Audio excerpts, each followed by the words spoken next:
la clase de hoy, como les comentaba, es de tejido epitelial. A ver si me funciona el puntero. Ahí sí. Pero antes de comenzar con la clase en sí, quería, a modo de introducción, contarles qué es la histología, ¿cierto? ¿Qué estudia la histología? ¿De dónde proviene la histología? Y la histología proviene del griego. Por un lado, logos, que significa logía, que es estudio, y por otro lado, que es histos, que es tejido, es decir, es el estudio, ¿cierto?, de los tejidos, de forma muy simple. Y la histología podemos considerarla como la ciencia que estudia todo lo relacionado a los tejidos orgánicos. Nos puede ayudar a comprender los procesos bioquímicos, fisiológicos, patológicos que puedan estar ocurriendo en ellos. Entonces, la histología, como les decía, estudia cómo están constituidos los tejidos. Y los tejidos están constituidos por células. Si bien se conoce que alrededor de 250 tipos de células constituyen a un ser vivo, un mamífero, se ha visto que todos los órganos del cuerpo están estructurados por la combinación por 4 tipos de tejidos básicos, ¿ya? ¿Cuáles son estos tejidos básicos? El epitelial, que va a ser tema de esta clase, el conectivo, el muscular y el nervioso. ¿Muy rápido o vamos bien? Va bien. ¿Está bien? Ya. Sí. Gracias. Entonces, para estudiar la histología, vamos a requerir de ciertas técnicas que nos van a permitir el estudio de estas células, porque ya decíamos que los tejidos están constituidos por células, pero ya sabemos que las células son muy pequeñas, entonces nos tenemos que ayudar de alguna manera con algún tipo de técnica, y en este caso son las técnicas histológicas, que es lo que les voy a dar una pincelada de información. Pero antes, perdón, antes de comenzar, quiero mostrarles estos dos libros, que es de histología básica del señor Junqueira y el otro es del señor Gärtner, que son textos súper amigables de leer, de las imágenes bonitas que tienen, por si ustedes quieren profundizar aún más la materia que vemos hoy día, ¿ya? Y le va a servir igual para sus otras materias. Entonces, la técnica histológica va a comprender de varios pasos. El primero que va a hacer es obtener un material, la muestra que nosotros queremos estudiar, en este caso un trocito de tejido, ¿ya? Y todo va a depender de para qué queremos esta muestra, para diagnóstico, para la investigación o para la enseñanza. Entonces, ¿cómo podemos obtener esta muestra o este material a estudio? De distintas maneras. Tenemos lo que se llama extirpación quirúrgica, por ejemplo, cuando uno va al dermatólogo y le ve un lunar medio feito, el doctor ¿qué hace? Extrae ese lunar y lo manda a biopsiar, que se conoce. Por eso está la segunda opción de biopsia, ¿ya? Que puede ser a través de la incisión, como el corte que les comentaba del lunar, o por otro lado están las endoscopías que extraen trocitos, ¿cierto?, del esófago, o por una punción, dependiendo ahí del tipo de muestra, de lo que se requiera, son distintas las maneras de obtenerla. Otro tipo de estudios son los estudios citológicos, es decir, los estudios a nivel de célula, que lo más común es cuando uno se hace el Papa Nicolau, que ahí el matrón o la matrona extrae por raspado del cervix celulitas y las pone en un portaobjeto. Y luego eso se va a análisis citológico. Y también está la punción, es obtener una muestra de sangre, por ejemplo, y luego se hace un extendido de células sanguíneas y también se puede visualizar ahí si hay alguna alteración o no. Y lo que estamos usando nosotros en investigación es lo que se conoce como cultivo celular, que pueden ser cultivos a nivel primario, es decir, de un tejido, uno hace cultivos en placas de cultivo, como muestra aquí, valga la redundancia, y puede obtener muestras de cultivo primario. O si no, también se utilizan mucho los cultivos de líneas celulares, que son ya células o líneas estudiadas, estudiadas, y que nos permiten ya ver o investigar ciertas proteínas, depende de la línea de investigación del investigador. Entonces, de estas maneras podemos obtener muestras, de distintas muestras. Y ahora, lo que les quiero contar son los pasos a seguir una vez obtenida la muestra, para que finalmente podamos obtener el preparado histológico que se ve como acá, en un portaobjeto. O como la figurita que mostraba Daniel, pero que le puso una carita ahí como de enojado, pareciera, o de sueño, no me acuerdo, que es un preparado histológico. Finalmente es lo que nosotros vamos a poder visualizar en un microscopio. Entonces, ¿cuáles son estos pasos a seguir? Tenemos la fijación, la deshidratación y el aclaramiento, la inclusión, el corte, el montaje y la tinción. Vamos a ir viendo paso a pasito, en forma muy breve, obviamente, y de fácil entendimiento. Entonces, el primer paso corresponde a la fijación. ¿Y en qué consiste esto? Consiste en utilizar sustancias químicas que proponen o lo que hacen es evitar la degradación o la degradación del tejido. Lo ideal es colocar nuestra muestra en esta sustancia química para detener y mantener y conservar lo más bien, por decirlo así, a este trocito, a este tejido, ya que se mantengan las células, que se mantengan las membranas, los núcleos, que no haya una degradación o una lisis de este tejido. ¿Cuáles son los fijadores más comunes que se utilizan en técnicas histológicas? Tenemos lo que es el BUAN, o BUIN, que se escribe así, formaldehído, etanol y otros. ¿Y cómo podemos fijar? Es súper simple. Utilizamos un vasito, adicionamos este fijador y sumergimos la muestra. A este proceso se le conoce como inmersión, ¿ya? Y ahí se puede mantener por horas, por días. Lo ideal es que se fije todo el tejido. El siguiente paso... Profe, perdón, ¿sí? profe, ¿el formaldehído no se está dejando utilizar en la actualidad o se utiliza de igual manera? Se utiliza cada vez menos. Sí, la Ya. verdad, sí. Por las características que tiene este compuesto, se utiliza menos. Pero igual uno toma la... ¿Ve? Ahí salió mi perrito, disculpe. Máximo, ven. Perdón, va a quedar en la grabación lo peor.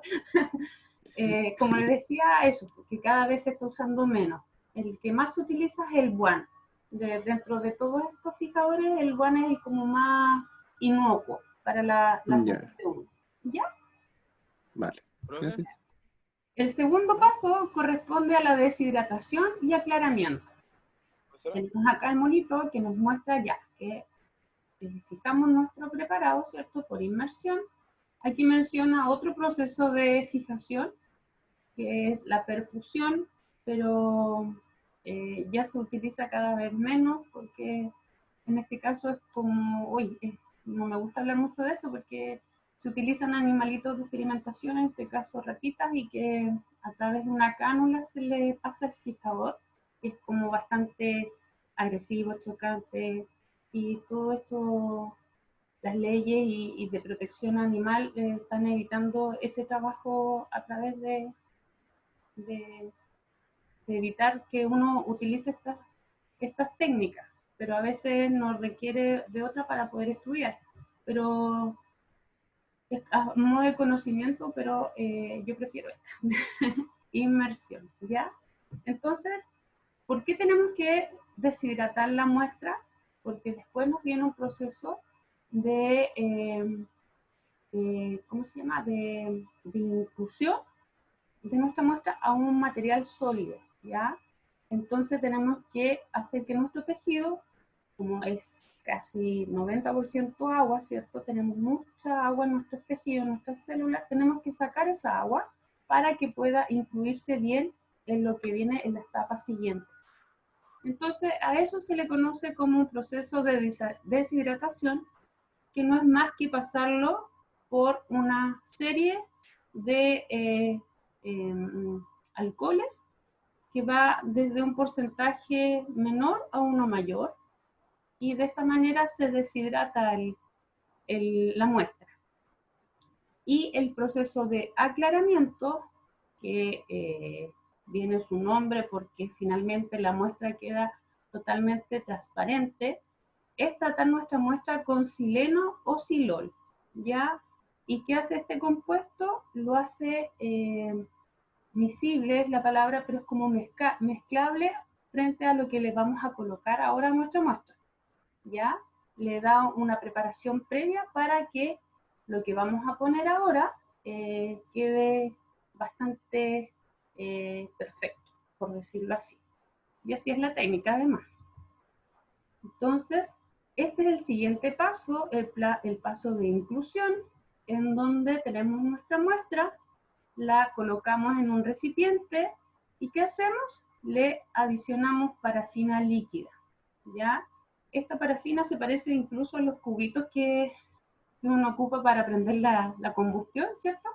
Pero obviamente este es un grado para trabajar en laboratorio. Es así, se disuelve y se coloca donde está la muestra, se tapa completamente nuestra muestra con este medio de fijación, que tiene la particularidad de que cuando se enfría, esto queda duro, ¿ya? Queda como un bloquecito, como muestra acá la imagen, un bloquecito o taco también lo pueden encontrar en sus libros de parafina. Y que si ustedes se fijan, aquí tiene de color amarillito la muestra. En este caso, no sé, parece como que fuera riñón o no sé. ¿Pero por qué está de este color? Porque el WAN, estos medios de fijación, es de color amarillo, un amarillo bastante intenso. Y que, a pesar de que le hacemos el aclaramiento, no pierde esa tonalidad, pero en sí, si hacemos cortes de este trocito, vamos a ver que las células están totalmente transparentes. Entonces, una vez incluida nuestra muestra, generado estos bloques o tacos de parafina, lo que viene es el proceso de corte, ¿ya? Para esto se utilizan equipos, como mostramos acá, que se llaman micrótomos, que consisten en una serie de cuchillas en donde uno ubica el taco o el bloque de parafina que tiene su muestra en el interior y genera cortes muy delgados, entre 5 a 10 micras. ¿Cuál es el objetivo de esto? De que sean cortes muy delgados, de que cuando uno lo coloque al microscopio, el haz de luz pueda pasar a través de la muestra y lo podamos visualizar a través de los lentes del microscopio. Aquí muestra una imagen animada en donde colocamos las muestrecitas y van generando esos cortecitos. El siguiente paso, una vez que tengamos estos cortecitos, y si se fijan acá están pegados unos a otros, están unidos con la parafina, viene el proceso, pero no, ahí les muestro. Viene el proceso de montaje, ¿ya? En este proceso consiste en que esta hilera de trocitos de cortes histológicos, cortes del tejido, se colocan en un baño termorregulado entre 40 y 45 grados Celsius y se depositan en esta agua que va a estar aquí en este bañito, y los cortes que va a hacer se van a empezar a estirar por el calor y la parafina empieza a estirarse. Entonces, de esta manera es mucho más fácil tomar un pedacito o un cuadradito de corte y luego transferirlos a lo que son los portaobjetos.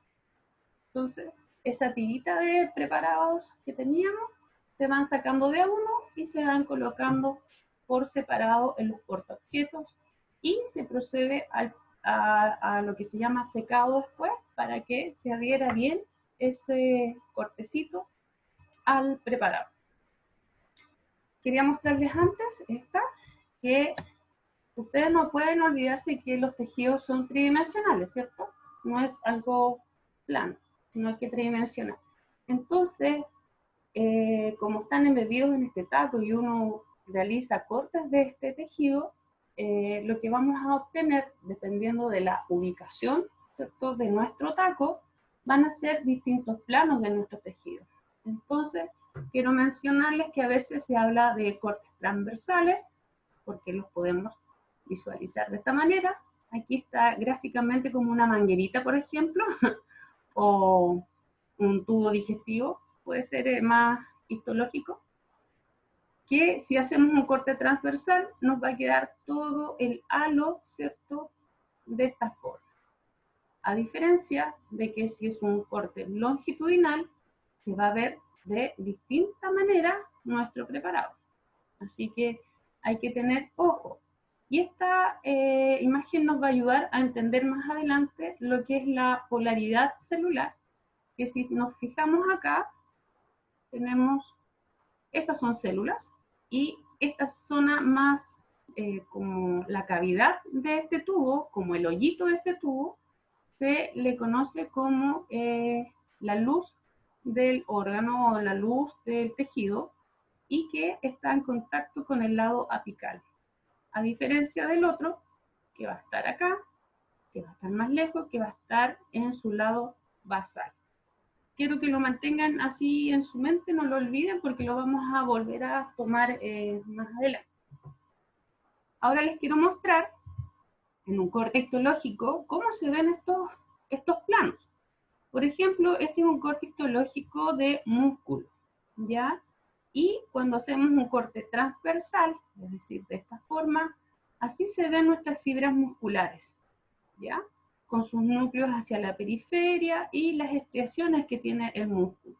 A diferencia, esta misma fibra muscular cortada longitudinalmente, vamos a ver que se ve totalmente distinta.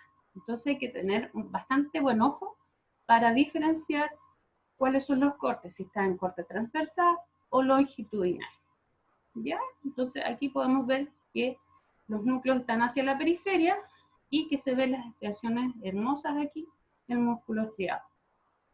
Entonces, ojo con esto. A medida de cómo uno coloca este taco en el micrótomo para generar los cortes, se pueden dar cortes en forma transversal, longitudinal, bueno, y aquí lo complican más con cortes oblicuos, pero eso normalmente uno no lo ve a diario, solamente estos cortes transversales y longitudinales. Esto ya lo vimos. Entonces, una vez que nuestro preparado está en el porta, ¿cierto?, es de color transparente, se nos viene otro problema, que cómo vamos a visualizar las células si son transparentes. Entonces, ahora viene el proceso de tinción. Y hay tinciones de uso rutinario y hay otras tinciones que son más especiales. Ya. Pero primero, como uno trabaja con colorantes hidrosolubles, vamos a tener que deshidratar a nuestra muestra de nuevo. Vamos a tener que hacerla pasar ahora por una serie de, hidratar. Una serie de baterías de alcoholes, pero se acuerdan que para la deshidratación era de menor a mayor, ahora el proceso de hidratación es al revés, desde el mayor al menor grado de etanol. Pasamos agua y empezamos a teñir nuestras muestras. Voy a mostrarles las tinciones más comunes que nosotros ocupamos. que para adelantarlos tenemos la hematoxilina y la eosina. Y luego viene otro proceso de deshidratación también, nuevamente, porque ahora tenemos que ver que nuestro preparado quede bastante pegado a nuestro portaobjeto para luego finalmente colocarle lo que se llama cubreobjeto. Generalmente esto va con un medio de montaje, una solución. En el laboratorio ocupamos Mobiol, que tiene una serie de componentes que lo hace como viscoso, es como finalmente un pegamento. Eso es, creo que también se usa aceto balsámico, algo así, o eso es para las comidas, pero algo de balsámico es que utilizan y le ponen una gotita y luego ubican el cubreobjeto. Y así se pega y es finalmente lo que vamos a obtener para observar al microscopio. Entonces, los métodos de tinción, como les decía, están los métodos de rutina, que es una simple sumergir nuestros portas a los colorantes que ya les mencionaba, que era la hematoxilina y la eosina. ¿Y cómo pueden actuar estos colorantes? A través de afinidad química o también por difusión simple. Y hay otros métodos especiales, que es la inmunocitoquímica y la inmunohistoquímica, que en este caso se utilizan anticuerpos especiales para esta tinción, que vamos a ver un ejemplo más adelante. Entonces, dentro de los métodos de rutina, tenemos la hematoxilina y la eosina, que son los colorantes más utilizados en las técnicas histológicas, ¿ya? Y estos colorantes tienen la particularidad de actuar a través de afinidad química, ¿ya? ¿Cómo es esto? Por ejemplo, la hematoxilina es un colorante básico, entonces tiene afinidad por las estructuras ácidas de nuestras células. Entonces las va a teñir de color azul. Tiñe todo color azul las estructuras ácidas, es decir, los ribosomas, los ácidos nucleicos, matriz extracelular también puede ser. Y en el caso de la eosina, que es un colorante ácido, va a tener afinidad por las estructuras básicas de nuestras células. Entre ellos tenemos los elementos citoesqueletos, membranas, en fin, algunas fibras de colágeno también. Entonces, así se ve cuando usamos estos colorantes en forma separada, pero no, lo que uno hace es un match, los junta, y finalmente esto es lo que nosotros visualizamos. Esta es la tonalidad que nosotros visualizamos en un preparado histológico. Es como unos colores más basófilos, más moraditos, ¿cierto? Y de esta manera, como les digo, es la tinción más utilizada en técnicas histológicas. Hay otros colorantes. ¿Consulta? Sí, sería como necesario aprenderse las estructuras que tiene cada elemento, ¿no? La idea es que sepa la afinidad que tiene, y uno lo saca por descarte, porque ya uno sabe que el ácido ribonucleico es ácido, entonces, aquí se va a teñir más la hematoxilina. Lo ideal es que hagas la relación, cuál es la afinidad química que tiene cada colorante. ¿Se entiende? Sí, profesora, muchas gracias. Ya, mi niño. Estos son, para que ustedes sepan, otros colorantes que existen en estas técnicas. Que, por ejemplo, tenemos el tricrómico de Maso, que tiene afinidad por el tejido conectivo y se ve de color verde, a veces medio azuloso. Realmente es hermosa la visión que uno puede observar. Tenemos otras tinciones como Van Gieson, que tiñe de rojo las fibras de colágeno o un tejido fibroso. Y por otro lado, tenemos el tipo Sudán, que en este caso tiene la particularidad de teñir el tejido graso, que normalmente si nosotros vemos un corte histológico con tinción hematoxilina eosina, se van a ver el tejido graso como espacios en blanco, como que no tuvieran nada. Pero usando esta tinción, la grasa se tiñe de rojo. Tiene una afinidad por la grasa, este colorante. Entonces, es bueno saber, porque después me imagino tendrán práctico de histología y en una de esas les aparecen este tipo de tinciones. Ya, solucionamos el problema, ¿cierto?, del color de las células.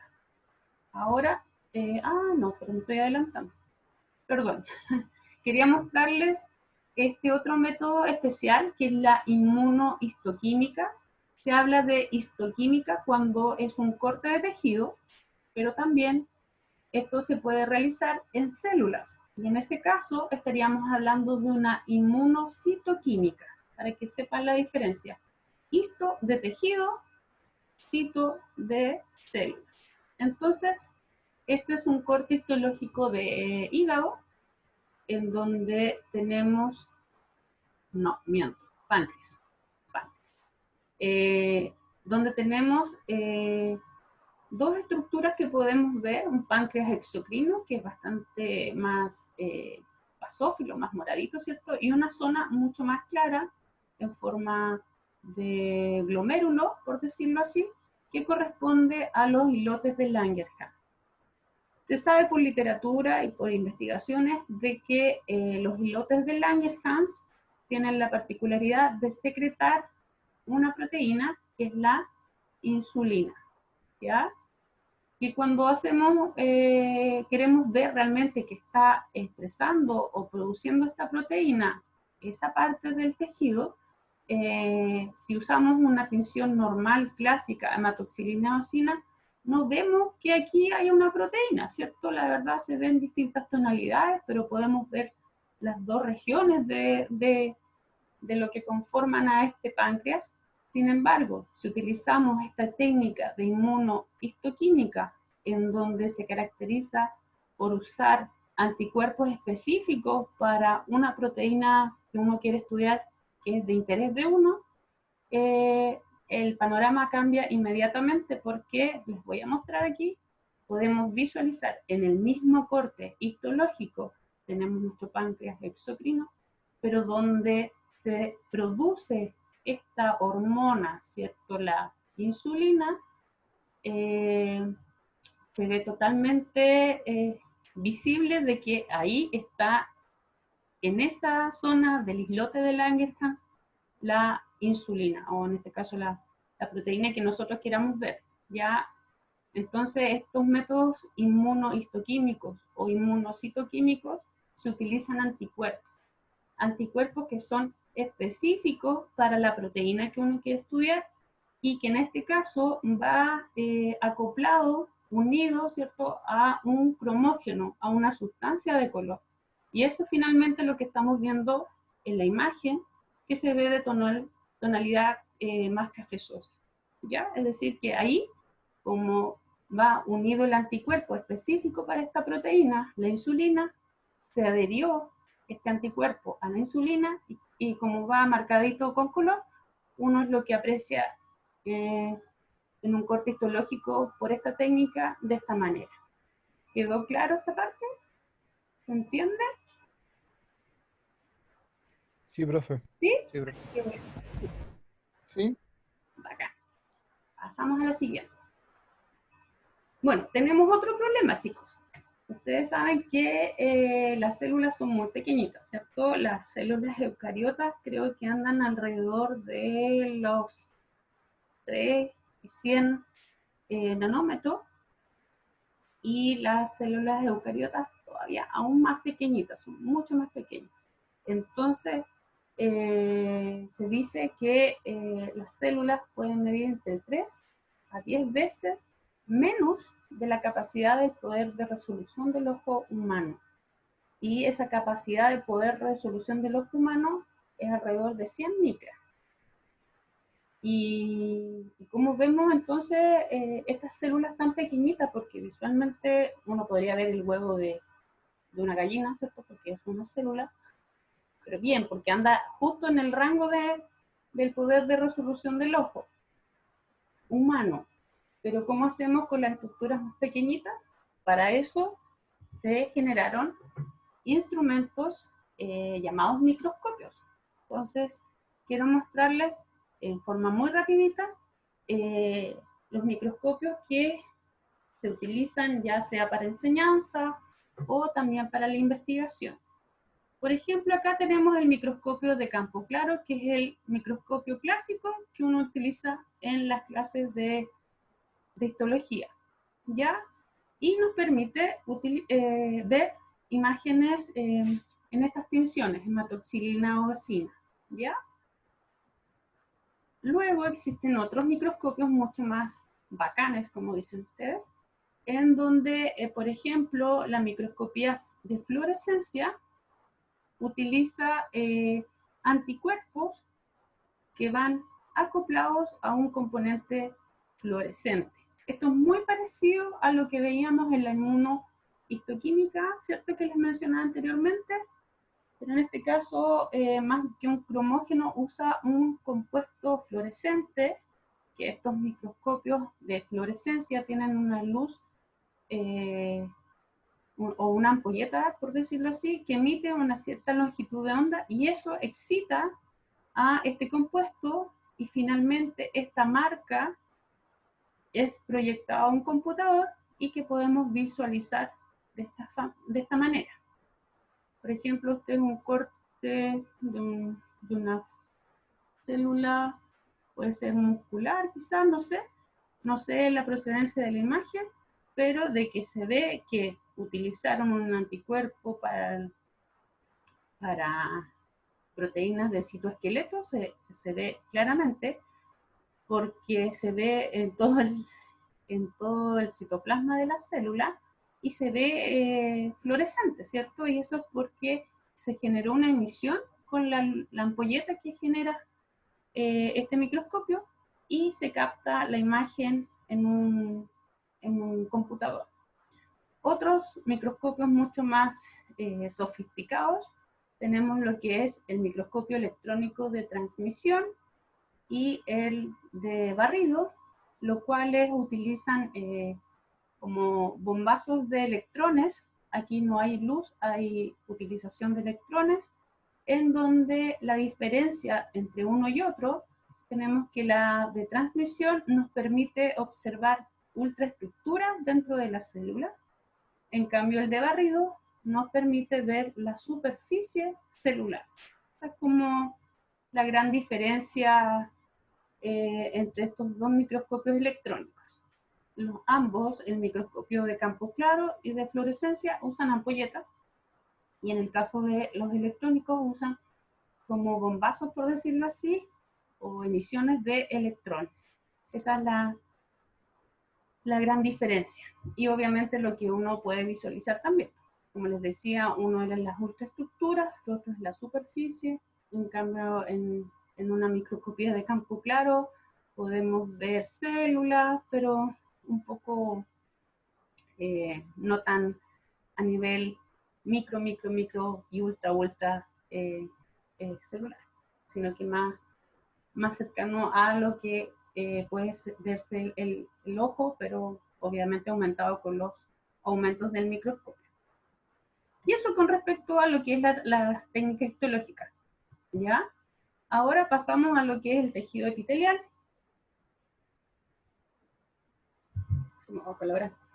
Sí, me voy a pasar un poquito.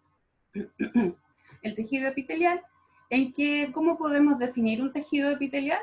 Como apreciamos en la imagen, está constituido por células. Es un tejido constituido por células. Puede ser una capa de célula, 2, 3, 4, dependiendo del órgano que esté este tejido. Puede tener especializaciones. Si se fijan, están unidos unas a otras estrechamente y todas descansan en lo que se conoce como una membrana basal. Así podemos definir tejido epitelial, y este tejido puede estar revistiendo superficies externas, como en el caso de la piel, o superficies internas. ¿ya? Por ejemplo, en el tubo digestivo o en el tracto respiratorio, ¿ya? Los tejidos epiteliales tienen un origen embriológico, es decir, desde que ocurre la fecundación, ¿cierto? El cigoto formado se segmenta, finalmente viene un proceso de implantación al útero, proceso o etapa que se llama gastrulación, y es aquí, en esta etapa de gastrulación, donde se generan 3 capas germinativas más importantes, que es el mesodermo, el ectodermo y el endodermo. Y a partir de estas 3 capas germinativas, tanto del endodermo, del mesodermo y del ectodermo, se van a generar tejidos epiteliales. Diferentes, pero tejidos epiteliales en sí. Por ejemplo, del endodermo tenemos el epitelio de revestimiento, glandular, respiratorio, en fin. Del ectodermo tenemos pelo, los derivados de la epidermis, uñas, esmalte, la piel. Y del mesodermo tenemos tejidos que cubren estructuras como cardiovascular o dentro del tejido conectivo, en fin. Es decir, de estas 3 capas germinativas, tanto endodermo, mesodermo, ectodermo, se van a dar origen a los tejidos epiteliales. Los epitelios, ya decíamos que los podíamos definir como un tejido constituido por células llamadas células epiteliales, por su nombre, y que pueden estar o presentar características muy particulares. Todas descansan en lo que es una membrana basal, que es como una estructura que vamos a ver más adelante, que las mantiene delimitadas entre lo que es la superficie, que va a estar constituido por las células epiteliales, y debajo de esto va a estar el tejido conectivo. En la gráfica acá que muestro se ve bastante clarito. Tenemos la membrana basal en amarillo, que delimita finalmente al tejido epitelial con el tejido conectivo. Estas células del tejido epitelial, si podemos fijarnos en el monito, presentan poco espacio intercelular, es decir, están muy unidas, entonces generan una gran cohesión entre las células. ¿Y cómo está dado esa cohesión, esa gran unión? A través de lo que se conoce como complejos de unión, que vamos a ver más adelante igual. Otra característica de los epitelios es que son de tipo avascular, ¿ya? ¿Qué quiere decir que sean avasculares? Es decir, que no presentan vasos sanguíneos. Y si ustedes se preguntarán, ¿y cómo vive? Pues si no tiene aporte de nutrientes, de oxígeno, ¿cómo vive este epitelio? Dado a lo que existe aquí en el tejido conectivo, porque este es un tejido de sostén, ¿ya? Y tiene la gran particularidad que presenta vasitos sanguíneos. Entonces, el epitelio se nutre o se oxigena a través de estos vasitos que existen en el tejido conectivo, que se liberan los nutrientes a través de difusión pasiva y traspasan la membrana basal y llegan a la célula. Y por otro lado, también los epitelios, dependiendo sí del grado de estar expuesto a ciertas agresiones, pueden poseer una alta tasa de renovación y de regeneración. Me explico con esto. Por ejemplo, en la piel está expuesta a la luz, al roce, a agresiones físicas en sí. La epidermis, que corresponde al epitelio de la piel, este epitelio tiene una alta capacidad de renovación, porque se van saliendo o se van muriendo las células más externas que están en contacto con el aire, y hay que generar una proliferación de células a nivel desde la capa basal hacia superior, para que se renueve y siempre esté en el mismo grosor nuestra piel para así evitar daños más profundos, ¿cierto? ¿Se entiende esa parte de la alta tasa de renovación y de regeneración? Sí. ¿Sí? Ya, qué bueno. Entonces, los epitelios tienen múltiples funciones. Tenemos función de protección, como les hablaba de la epidermis. Todo este es el epitelio de la piel, la epidermis. Tiene un nivel basal, después vienen otros estratos y finalmente se caracteriza por una piel, unos estratos muertos, que son células muertas, pero que tienen una proteína, que vamos a ver más adelante, que nos permite proteger nuestro organismo finalmente. Porque si consideramos la piel, es el epitelio más grande que tenemos en nuestro organismo, ¿ya? Por otro lado, está el transporte transcelular entre célula y célula. Aquí están participando igual estos complejos de unión, uniones comunicantes que pueden hacer pasar moléculas de oxígeno, nutrientes, en fin. Por otro lado está la secreción. Aquí es característico en los tejidos glandulares, en donde ellos producen ciertas sustancias y las secretan, ¿cierto?, al exterior, frente a las necesidades que se requieran, ya sean hormonas, enzimas, en fin. Tal grado de... Otra vez, disculpen.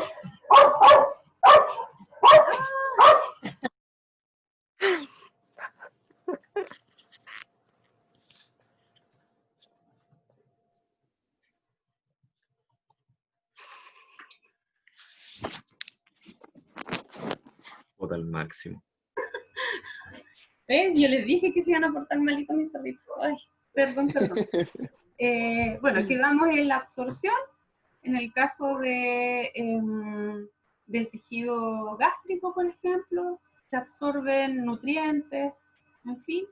Y la función receptora, aquí podríamos hablar del epitelio olfatorio, que es un epitelio especializado donde hay terminaciones nerviosas y que perciben ciertos estímulos y obviamente los lleva al cerebro y se traducen en olores, en la percepción que se tenga. Eso con respecto a las múltiples funciones. ¿Se fijan? Dependiendo de dónde esté ubicado nuestro epitelio, va a tener distintas funciones nuestras celulitas epiteliales. En un comienzo yo les comentaba... Ah, perdón, ¿sí? ¿Los conos y los bastones de los ojos son células epiteliales, por ejemplo? Uy, me pillaste. Creo que no. Ya. Sí, mira, nunca me habían hecho esa pregunta. Lo voy a averiguar ya. ¿Quién me dijo eso? No supe. Nicolás Vega Sepúlveda. Nicolás Vera. Vega. Ya. Voy a averiguarlo, pues en una de esas compartimos. Igual, si tú encuentras algo, me cuentas, ¿vale? Vale, profe. Gracias.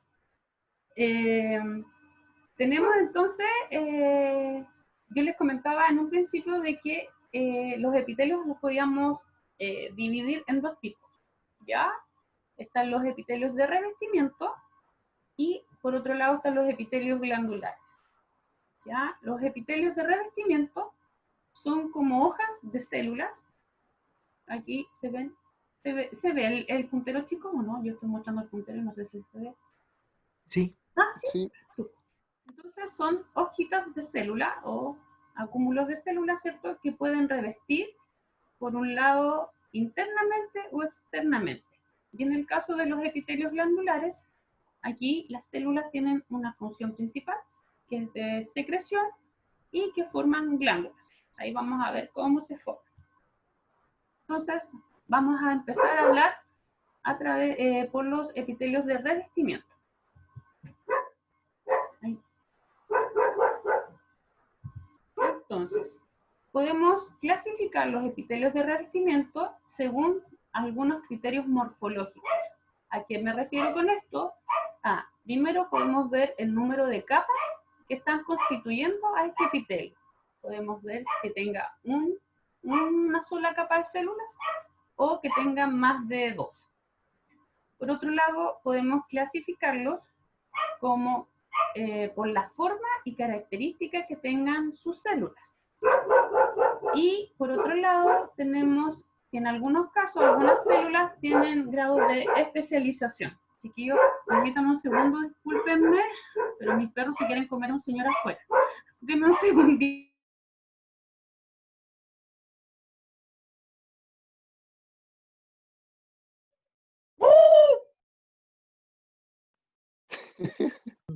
¿Pero por qué, weón? Están robando.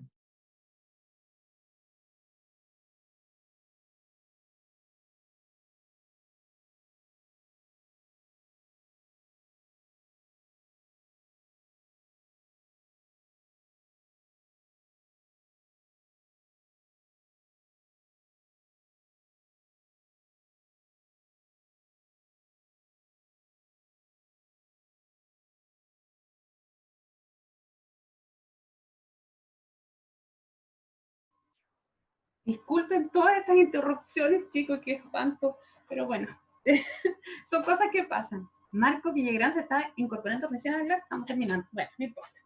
Ya, como les decía, retomando, perdón chicos, me da vergüenza, pero bueno. Retomando la clasificación según los criterios de morfología de la célula que tengan estos epitelios, podríamos decir que se pueden clasificar según el número de capas, según la forma y la característica que tenga la célula, y también si tiene un grado de especialización. Pueden estar en un grado no especializado, es decir, que no tenga ningún tipo de especialización la célula, o que sí lo tenga. Vamos a ver más adelante a qué me refiero con esta especialización. Ahí sí. Entonces, según el número de capas de célula, podemos fijarnos que si está constituida por una sola capa de células, ya sea aplanaditas, cuadraditas, alargaditas, pero una sola capa de células, vamos a estar hablando de los epitelios simples, ¿ya? Y por otro lado, si ya presentan 2, 3, 4, 5, dependiendo, estaríamos hablando de los epitelios estratificados. Entonces, esta es como la primera nomenclatura, por decirlo así, para nombrar nuestros epitelios. Entonces, tenemos los epitelios simples, formados por una sola capa de células, y los estratificados, ¿ya? Están formados por 2 o más capas de células. Esa es la primera aproximación, cómo vamos a empezar a llamar a nuestros epitelios. La segunda corresponde a cómo son las formas de estas células, de las células principales que le dicen los libros y los autores de esta enseñanza. Si tiene una forma aplanada, achatadita, o también que se le puede decir escamoso, como una escamita, estaríamos en presencia de epitelios escamosos o planos, ¿ya? Por otro lado, tenemos la estructura más cúbica. Estos aquí, las celulitas, tienen tanto ancho como alto la misma altura, y normalmente se encuentran sus núcleos a nivel central, ¿ya? Y en este caso tiene una forma más cúbica, entonces pueden encontrar o denominarlos como cúbicos o cuboidales, ¿ya? Pero es más común el cúbico.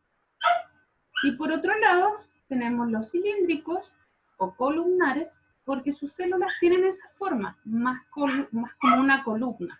Es decir, son células angostas en la parte basal y hacia arriba son mucho más altas, ¿ya? Entonces, ¿cómo podemos empezar a nombrar nuestros epitelios? Por un lado, por el número de capas que tienen, si son simples o estratificados, y por otro lado, por la forma que tienen las células principales de nuestro epitelio, ya sea escamoso o plano, cúbico o cuboidal, o cilíndrico o columnar.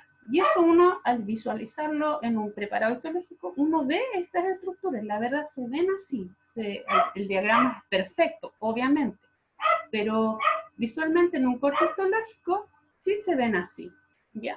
Entonces vamos a mostrar unos ejemplos para que veamos cómo se ven en un preparado histológico. Entonces tenemos el epitelio plano simple, ya sabemos.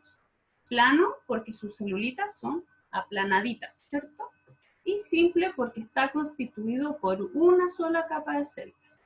Lo otro, chiquillos, no olvidar, que lo vimos en un principio, todas estas células descansan o se apoyan, por decirlo así, en lo que es la membrana basal, ¿ya?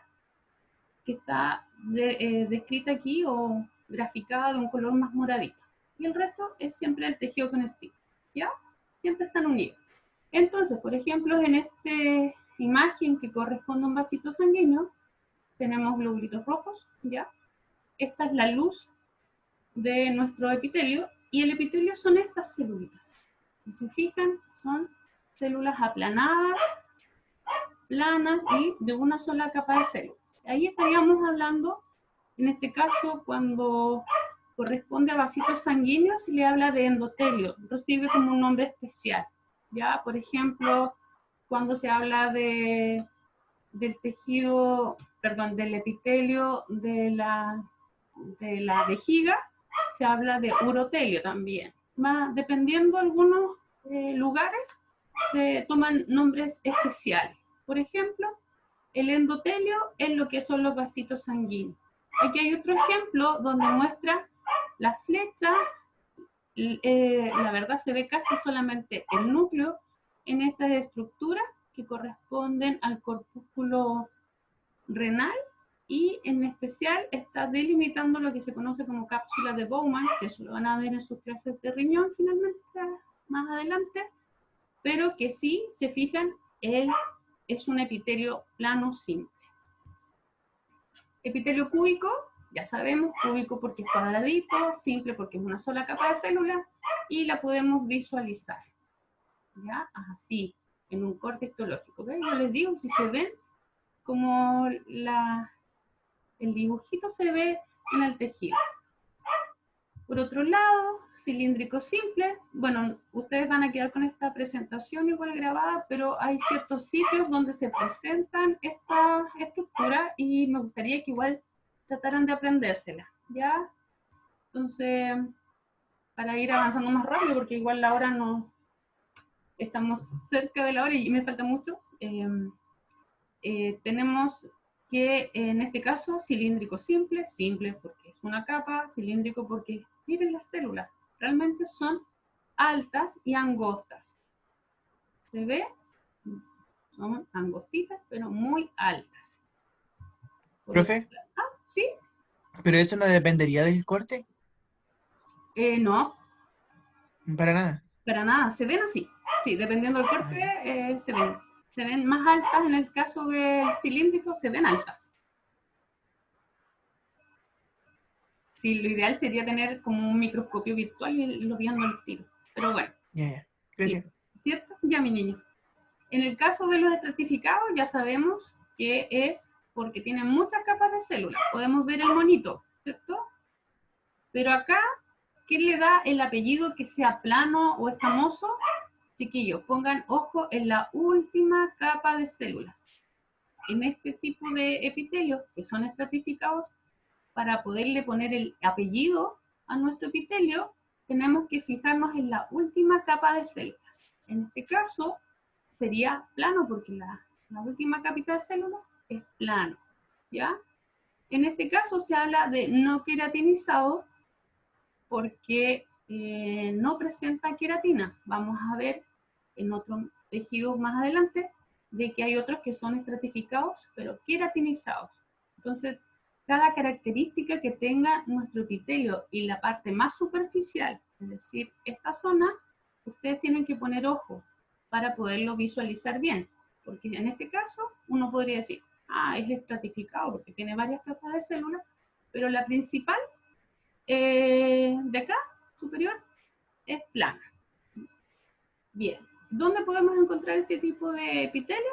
En la boca, en la vagina, en la córnea, en fin. Pero aquí, en este otro caso, también tenemos que estratificado escamoso plano, pero aquí tiene otro apellido. dice queratinizado. Y es esto, es porque la epidermis se caracteriza porque el último estrato, como que uno va de aquí empieza, basal, espinoso, granuloso y córneo. El último estrato, que es el estrato córneo, está constituido por células muertas, pero que están cargadas a una proteína que se llama queratina. Entonces de ahí viene su nombre. Y esta es la parte que nos protege de la agresión, de pérdida de humedad. Tiene su función especial este estrato queratinizado, ¿ya? Así que poderlo diferenciar y no olvidar que siempre la piel, en este caso la epidermis, es queratinizado y podemos ver en otros tejidos que no es queratinizado, pero sí que son estratificados planos. Podemos ver estratificados cúbicos. ¿Por qué digo cúbico? Aquí le está dando el apellido, chicos. Miren cómo es. Es realmente, bueno, la verdad la foto no nos acompaña mucho, pero son más cuadraditas, ¿cierto? Estas celulitas. Y es estratificado porque ya tiene dos capas de células. Podemos visualizar que son dos capas de células. Pero en este caso, aquí ya se ve un poquito más. Está más estratificado el epitelio.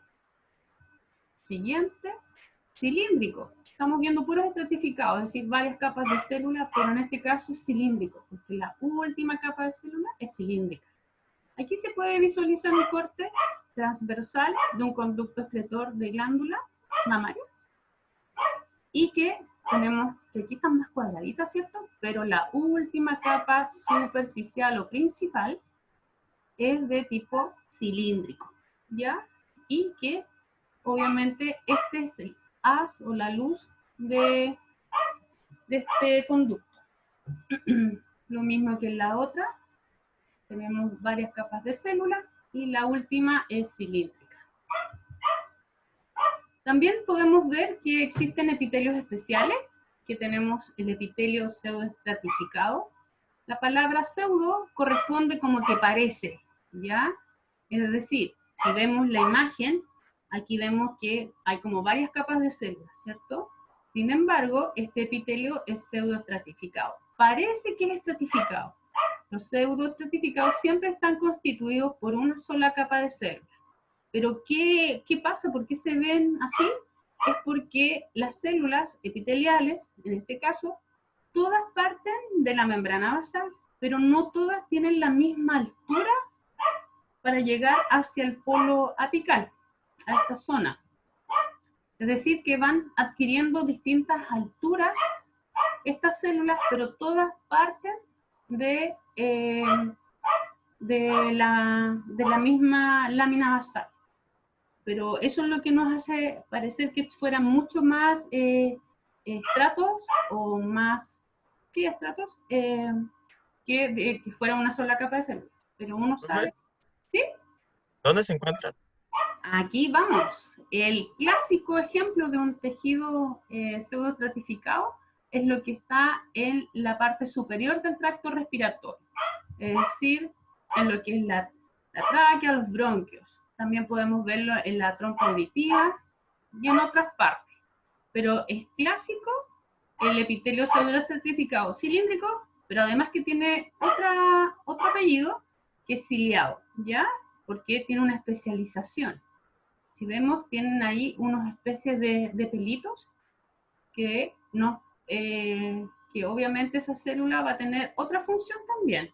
Por tener esos pelitos transporta partículas de polvo, moco, en fin, por la zona en que está conformando. Entonces, Profesora, no olvide, cuénteme. una consulta, sáqueme de una duda, por favor. Las células del intestino delgado también traen cilios, ¿o no? Exacto, Que no. sí, pero son microvellosidades. Y ahí vamos a ver las especializaciones que existen en manera súper rapidita, la vamos a ver. Pero sí tiene especialización las células del intestino. Muy bien. Entonces queda claro esto, este ejemplo clásico, no se pueden olvidar, chiquillos. Epitelio pseudoestratificado, cilíndrico ciliado, se encuentra a nivel del tracto respiratorio superior, ¿ya? Porque cuando vamos avanzando por el tracto respiratorio hasta llegar a los alvéolos, cambia totalmente el epitelio. Pasa a un epitelio cúbico, incluso en los alvéolos es un epitelio plano. Así que no olvidar que este epitelio lo podemos encontrar en la zona superior del tracto respiratorio. Y que si es pseudo, es porque parece, ¿ya? No lo olviden, pero sí es una sola capa de células. Pero en este caso, que sus células tienen distintas alturas. Y eso visualmente lo hace ver como que fueran muchas capas. Pero finalmente es una sola capa de células. Otro tejido o otro epitelio especial, por decirlo así, es lo que se conoce como el epitelio de transición o también urotelio. Este es lo que vemos en la vejiga, en el tracto urinario, y que dependiendo de que, por ejemplo, voy a poner el ejemplo de la vejiga, hemos ya hecho pipí, encontraríamos con un epitelio de esta forma, en forma de cúpula, la parte principal. Es estratificado, si se fijan es estratificado, pero la parte superior, las células principales, tienen esta característica de cúpula. A esto se le conoce como epitelio transicional relajado. Pero cuando uno empieza a aguantarse, está toda la mañana y no va al baño y nuestra vejiga ya no da más, está llena de pipí, va a encontrarse nuestro epitelio de transición en esta forma, de distendido, es decir, se vuelve plano.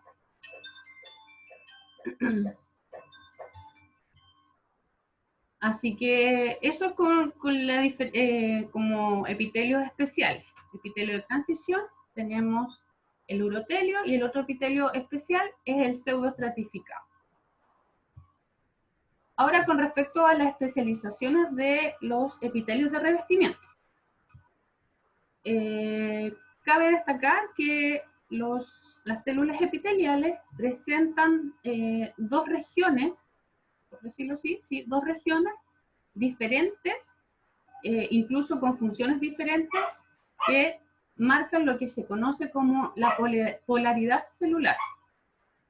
Esta polaridad celular nos va a dar la región superior, por ejemplo, la apical, que en este caso va a estar la luz del intestino, por ejemplo, o de un conducto glandular, en fin. Y por otro lado tenemos el lado o la región o el polo vasolateral. ¿Ya? Vaso porque es basal y lateral porque está en la pared de al lado. Entonces, tenemos el polo apical y el polo basal y el polo lateral o vasolateral. Tengo un monito que nos grafica mucho más. Este es un vasito sanguíneo en donde tenemos nuestro epitelio plano, ¿cierto? Nuestro endotelio, y a esta parte, entre la, ¿cómo se llama? Esta parte del vasito y la otra que conforman el vasito, eso sería ya un corte transversal. Tendríamos lo que se llama la luz de nuestro tejido, en este caso del vasito sanguíneo, y la célula que da hacia esta luz se conoce como el polo apical, y la que está en contacto con la membrana basal es como el polo basal. Aquí tenemos otro ejemplo, tenemos la lámina basal o membrana basal. La verdad pueden encontrarlo en la designación de membrana o de lámina basal como que fueran lo mismo. Sin embargo, vamos a ver más adelante que la membrana basal está constituida por la lámina basal. Entonces tiende a confundir de repente la literatura que uno pueda estudiar. Entonces tenemos nuestra membrana basal, ¿cierto? Y el polo basal y nuestro polo apical. Lo mismo que aquí tenemos la piel. Tenemos que es estratificado, plano, queratinizado. Eso es queratina. Entonces, donde está la queratina, para afuera, ¿cierto? La superficie sería nuestro lado apical, y que está en contacto con la membrana basal, nuestro polo basal. Entonces, más o menos, ya teniendo en conocimiento esta distribución, estos polos, ¿cierto? Tenemos que ver que hay especializaciones. Por el lado apical, tenemos lo que es la chapa estriada, la ola en cepillo, que esos son microvellosidades. Tenemos cilios, esterocilios, en otros casos pueden haber incluso flagelos. En la zona de basal, el polo basal, vamos a tener especializaciones como invaginaciones, hemidesmosomas. Y en esta parte lateral, ¿cierto? Aquí están todas los complejos de unión que nos mantienen totalmente cohesivas, unidas fuertemente nuestras células epiteliales, que tendríamos la zonula occludens, la zonula adherens y los desmosomas. Aquí hay un listado de características de cada especialización en forma apical, donde tenemos las microvellosidades y los estereocilios, que ambos son inmóviles, ¿ya? Y corresponden a prolongaciones del citoplasma, y en ambos casos, tanto en los estereocilios como en las microvellosidades, están constituidas por un esqueleto de filamentos de actina. Y obviamente la ubicación de ellos va a ser distinta.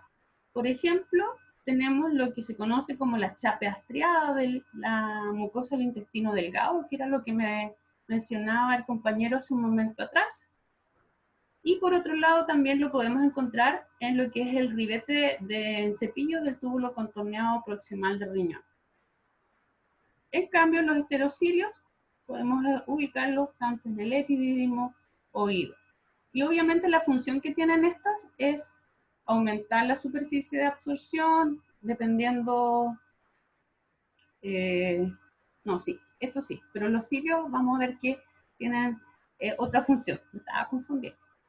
Y de los cilios vamos a hablar, en este caso son dentro de las especializaciones de membrana apical, son los que tienen la particularidad de ser móviles, ¿ya? Son prolongaciones móviles. Y estructuralmente también está diferenciado de las otras especializaciones, ya que presenta una estructura que se conoce como axonema, que presenta la distribución de microtúbulos en pares de 2 centrales y 9 externos, como muestra la microscopía electrónica en este caso. Tenemos los axonemas y centrales y los periféricos, ¿ya? En cambio acá son estructuras de actina, ¿ya? Tanto los estereocilios como las microvellosidades. Flagelos son similares a los cilios, ayudan a propulsar, a mover a la célula, y la única célula del cuerpo humano que presenta flagelos son los espermatozoides, ¿ya? Dentro de las especializaciones de membrana a nivel lateral, mencionábamos que estaban estos complejos de unión, ¿cierto? La zonula occludens, adherens y los desmosomas, que pueden profundizar más este tema en su libro, pero quiero mencionarles que estas especializaciones, su gran función es mantener la célula unida entre sí muy fuertemente. Estas uniones sirven para la adhesión y también para acotar o limitar el espacio intercelular, impidiendo flujo de moléculas entre células. Sin embargo, hay otras uniones que permiten el intercambio, ¿cierto?, de ciertas moléculas pequeñas, hidrosolubles. Y dentro de lo que a mí me interesa que ustedes manejen es que sepan qué tipo de proteína estaría participando en cada unión. Por ejemplo, en las uniones oclusivas participan las proteínas claudinas, en el caso de las uniones adherentes, las caderinas, en los desmosomas también. Así que esto es como una pincelada. Este es un tema muy, muy profundo que obviamente lo estamos viendo en forma muy, muy simplificada, pero como les digo, están los textos guías que pueden profundizar aún más. Pero a mí lo que me interesa es que ustedes sepan que existen estos complejos de unión que permiten la gran cohesión, ¿cierto?, de las células epiteliales entre sí. Por otro lado, teníamos unas que estaban uniendo o especializaciones de la membrana basal con la célula epitelial por su polo basal. Sí. Entonces, ¿qué es la membrana basal o cómo está constituida? Está constituida por lo que se llama lámina basal y lámina reticular. Por eso algunos autores mencionan a la membrana basal como lámina basal, pero a veces tiende a confundir. Pero, Profe, ¿sí? ¿y cómo se forma la lámina basal? ¿En qué etapa? ¿O cómo se va agrandando con el tiempo? ¿Cómo va agrandando con el tiempo? Bueno, todo va a medida que todo viene desde el inicio de la parte embriológica, que se forman los epitelios, se forma la membrana basal, y obviamente a medida que va aumentando el tiempo de crecimiento del individuo, estas estructuras igual aumentan en número, y todas las estructuras van de acuerdo al desarrollo del individuo. Entonces, viene parte de ahí. ¿Se entiende? ¿Sí? No me habían hecho esa pregunta, fíjate. Pero desde el Ya, ya. inicio. No, es que no creo que salga nada, entonces mi pregunta era si la producen la misma célula del epitelio o... No, es una estructura que se forma a nivel embrionario, Ya, ya, ya. ¿sí? Y que se caracteriza por estar constituida por esto, por lámina basal, lámina reticular, y a su vez, la lámina basal está constituida por colágeno tipo 4, una proteína, la laminina, y proteoglucanos. Entonces son estructuras que se van generando a medida que ocurre el desarrollo embrionario, y que en algún momento, me imagino, llega una señal y dice, ya, esto se va para lo que es la membrana basal, o para otra estructura. Me imagino que es así. Esa parte más embrionaria no la manejo, entonces es más, lo que yo les puedo enseñar es como la parte estructural que existe. Pero lo vamos a buscar, ¿ya? Vale. Son preguntones ustedes, qué bueno. Está bien eso. Ya, Profe, ¿sí? ¿podría volver a explicar eso que está dividido en dos partes de la membrana basal? Sí, No entendí bien. la membrana basal está constituida por la lámina basal y por la lámina reticular. A su vez, la lámina basal, bueno, tiene una lámina lúcida densa, pero eso no me interesa a mí, está constituida por colágeno tipo 4, laminina y proteoglucanos. Y la reticular, que no lo tengo aquí anotado, está constituida también por laminina, por colágeno tipo 3 y 7 y por polisacáridos. Esa es la gran diferencia entre estas estructuras, pero ambas, tanto la reticular como la basal, forman la membrana basal. Y esta membrana basal es el límite entre el epitelio y el tejido conectivo subyacente. Dado a que es una ultraestructura celular, no se puede ver con el microscopio óptico, sino que se requiere de microscopía electrónica, ¿cierto? Aquí la podemos ver. Cuando ustedes vean estas imágenes en colores grises y blanquecinos, corresponden siempre a microscopía, en este caso de transmisión, porque estamos viendo ultraestructura, no olvidar. Pero ¿qué vamos a hacer si queremos ver la ubicación de la membrana basal en un microscopio óptico? Podemos recurrir a esta técnica que ya vimos, que es la inmunohistoquímica, que en este caso es para esta proteína que está en esta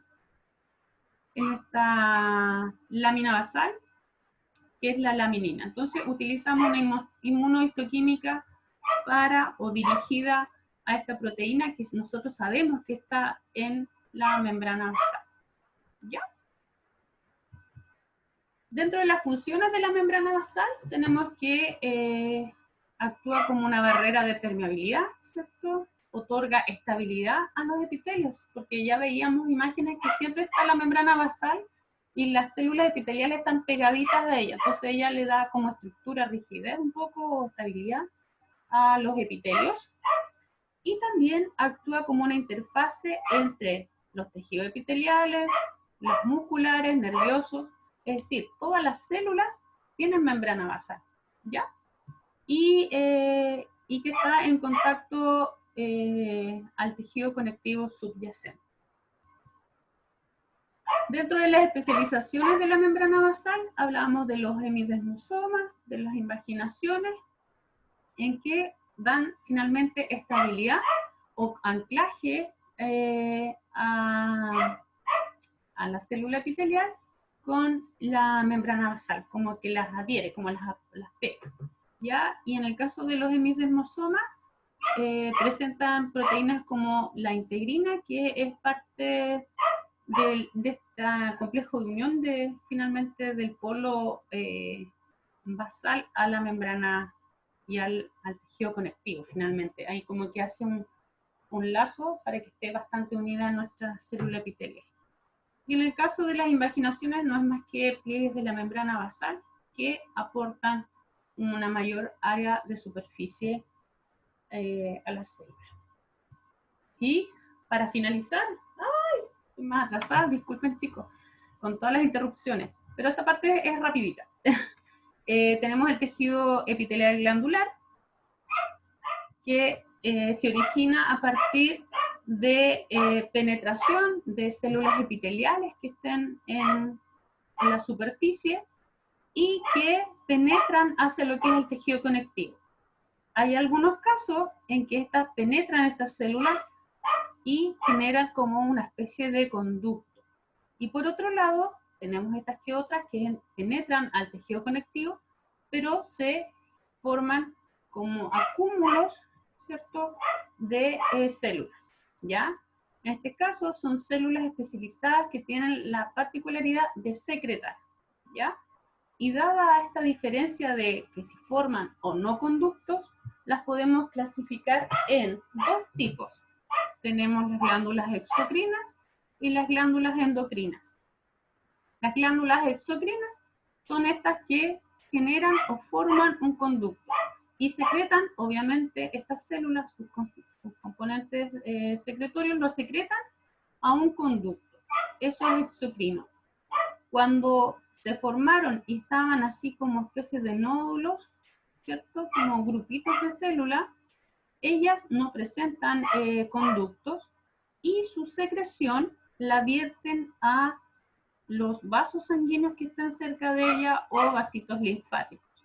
Es decir, ellas producen su material secretorio, pero lo liberan a lo que son los vasitos cercanos, ¿ya? A diferencia de las exocrinas que ocupan un conducto para secretar sus productos de secreción. No olvidar, glándulas exocrinas, conductos. Aquí tenemos una imagen, glándula, no sé porque así uno no tampoco se la sabe todas, pero esto tiene pinta de ser su maxilar. Tenemos glándulas mucosas, que en algunos casos se puede observar el conducto, y si vemos un acino glandular, aquí en el medio, indicado con la flechita, tenemos el conducto. Es decir, estas células van a producir su material y lo van a vertir a ese conducto, o a este conducto. Porque lo más probable es que de aquí hacia abajo, no olvidar que es una estructura tridimensional, se conecten y pueda salir por acá. Una cosa así. Podemos clasificar a las glándulas también por la naturaleza de su secreción. ¿A qué me refiero? A lo que ellas producen. Por ejemplo, las podemos clasificar en mucosas, porque el producto de secreción es viscoso, rico en mucopolisacáridos o mucoproteínas, ¿ya? Y generalmente al microscopio óptico las podemos visualizar así. Son mucho más, menos teñidas, son suavemente teñidas, un tono más celeste, y normalmente su núcleo está ubicado como hacia el polo basal, es bastante aplanadito. En el monito lo podemos visualizar mejor. El núcleo aplanadito tiene una forma más o menos incluso triangular y que secretan su secreción a un conducto. Por otro lado, la serosa, su producto es líquido, claro, acuoso, y generalmente tiene un contenido enzimático. Y la podemos visualizar así, que son bastante más basófilas, ¿ya? Son mucho más moradas. Y el núcleo es redondo. Visualizamos el monito que está más clarito que la imagen, que tienen esta particularidad. Entonces, una forma de diferenciar en un corte histológico, si a ustedes les tocan, es por la tonalidad que ellas tienen. Si le preguntan una glándula mucosa, ustedes visualizan la más clarita, y la otra en un tono más basófilo, más oscuro. Y también la diferencia del núcleo. En el caso de la serosa es un núcleo redondo, oval, y en el caso de las mucosas es aplanado. Y también podemos encontrar glándulas que son seromucosas o mixtas, es decir, pueden presentar ambos tipos de glándulas, como la glándula maxilar, submaxilar, perdón, en donde tenemos acinos mucosos y acinos serosos. Acinos recibe el nombre por la formación que toma estas glandulitas. Otra manera de clasificar estas glándulas es a través del mecanismo de secreción. Y en este caso tenemos tres mecanismos: el merocrino, el apocrino y el holocrino. Y el merocrino corresponde a la exocitosis, que siempre es como normal en la naturaleza. Y en el caso de apocrino estamos hablando de que se pierde una porción citoplasmática apical con el material secretorio. Al momento de secretar, se pierde parte de la celulita. Y en el caso de la holocrina, aquí la célula completa muere con el material secretorio, es decir, se muere y se pierde o se secreta toda a un conducto, por ejemplo. Las merocrinas, es decir, la mayor parte de las glándulas, tienen un mecanismo de exocitosis sin pérdida del citoplasma, solamente se liberan, ¿cierto?, por su lado apical, los material secretorio a un conducto, y eso saldrá, o sea, la piel, en este caso las glándulas salivales y páncreas exocrino son los ejemplos clásicos de este tipo de secreción. En el caso de las apocrinas, tenemos las glándulas mamarias, y aquí el monito nos permite visualizar que se elimina, ¿cierto?, o se secreta el material de secreción, pero además se pierde parte del citoplasma apical de la célula. Por otro lado tenemos las holocrinas, que aquí hay muerte total de la célula y se expulsa en forma de secreción. Y el ejemplo clásico de este tipo de secreción son las glándulas sebáceas y las glándulas de los párpados, las tarsales. Y como las células se pierden en este proceso, la división celular en estas glándulas es muy rápida para, obviamente, sustituir la pérdida de la célula que se murió. Podemos clasificar también las glándulas según el número que las contienen. Por ejemplo, están las unicelulares, porque están constituidas por una sola célula, y las multicelulares. La glándula o célula unicelular clásica, o que se encuentra en gran parte del organismo, es la que se conoce como célula caliciforme, y esta la podemos ubicar insertada dentro del tejido epitelial. Por ejemplo, en el epitelio pseudoestratificado cilíndrico ciliado, es muy conocido que venga con otro apellido, diga con células caliciformes, porque tiene una gran función esta glándula unicelular en este tejido o en este epitelio porque ella produce mucina y que con agua se produce un moco, un líquido viscoso que va a generar o producir la, ¿cómo se llama? Protección o como lubricante en lo que es el tracto respiratorio superior. Tenemos glándulas multicelulares, como les decía, que en este caso cuentan con más de una célula y se clasifican según si se ramifica su conducto y también por la disposición de las células que forman la unidad secretora. Es decir, si el conducto no se ramifica, estaríamos hablando de glándulas simples, y en el caso de que se ramifique, estaríamos hablando de glándulas compuestas.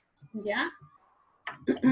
No olvidar que el conducto es un tubo de células epiteliales en el cual convergen las secreciones de las células secretorias.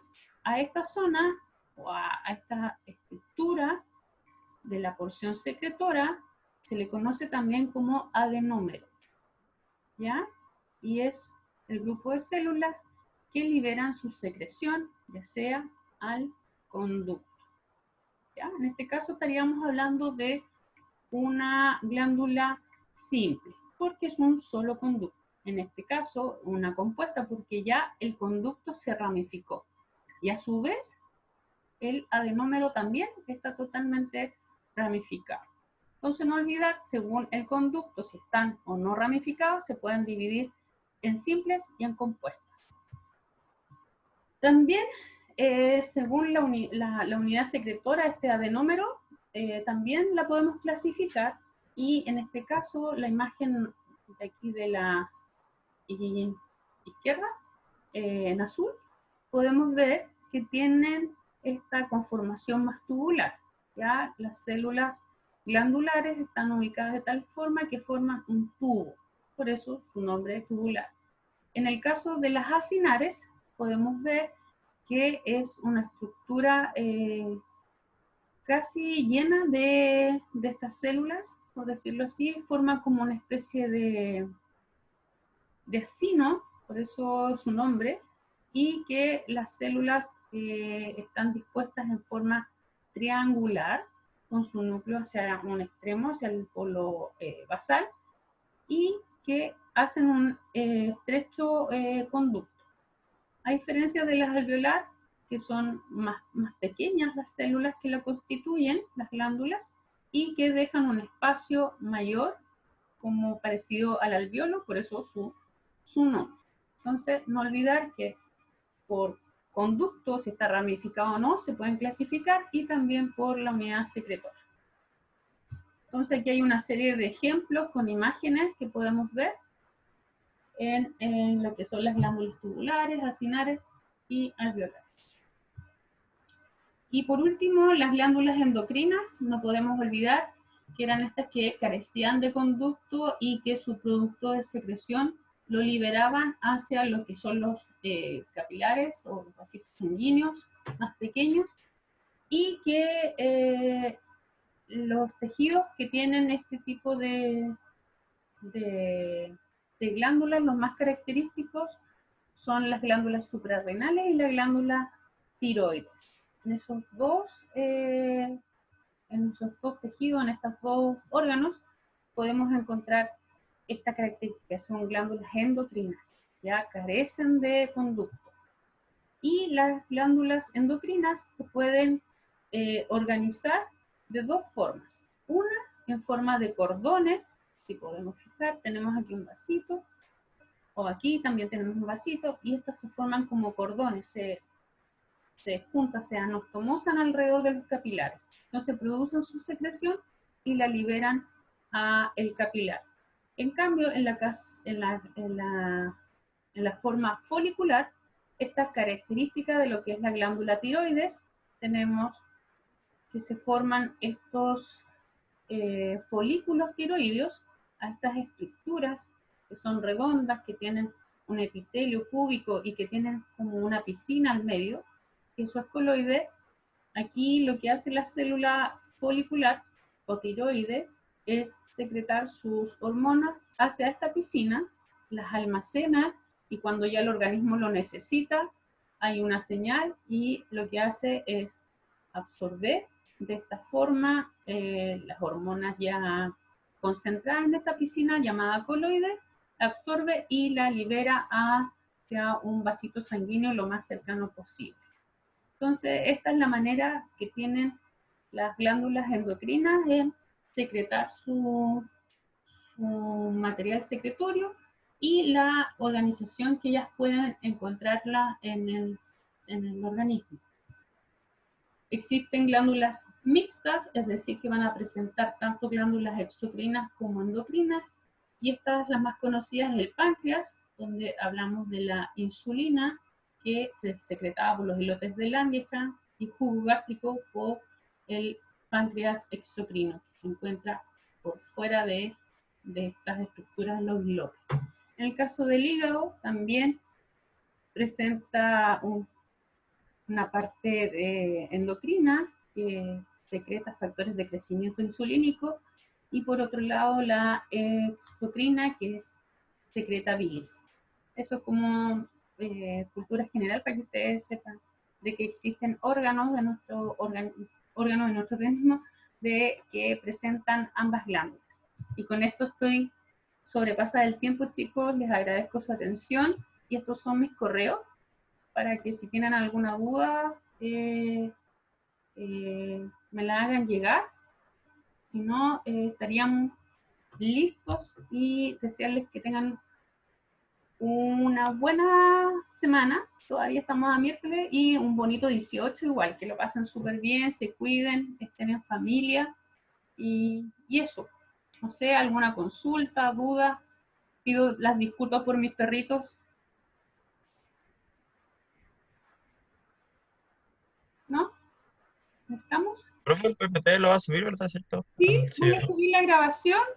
No sé si quizás les envíe el link porque a veces pesan harto este tipo de presentaciones, así que, pero yo se las subo al curso, no hay problema. Creo que estaría... Profesora, ¿Ah? profe, ¿qué libros estarían disponibles como lectura complementaria para el ramo?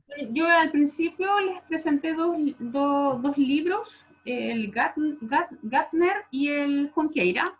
Esos deberían estar en la biblioteca virtual, me imagino. ¿Están? El Junqueira creo que lo tengo en mi casa, pero no me acuerdo si era la histología Junqueira o biología celular, algo así. Que contigo estudio medicina. Ya, pero lo que podemos hacer es que su delegado o delegada me escriba un correíto y yo creo que tengo un PDF, entonces podría compartirlo, pero así súper top secret. Uy, esto te quedó grabado. Porque voy a dejar de grabar. Podía compartirles ese PDF, pues, para que igual tengan un libro, pero top secret, porque me parece que hay problemas así de... ¿Profe? ¿Sí? ¿Todavía está grabando? No me digas. ¡Ah! Sí.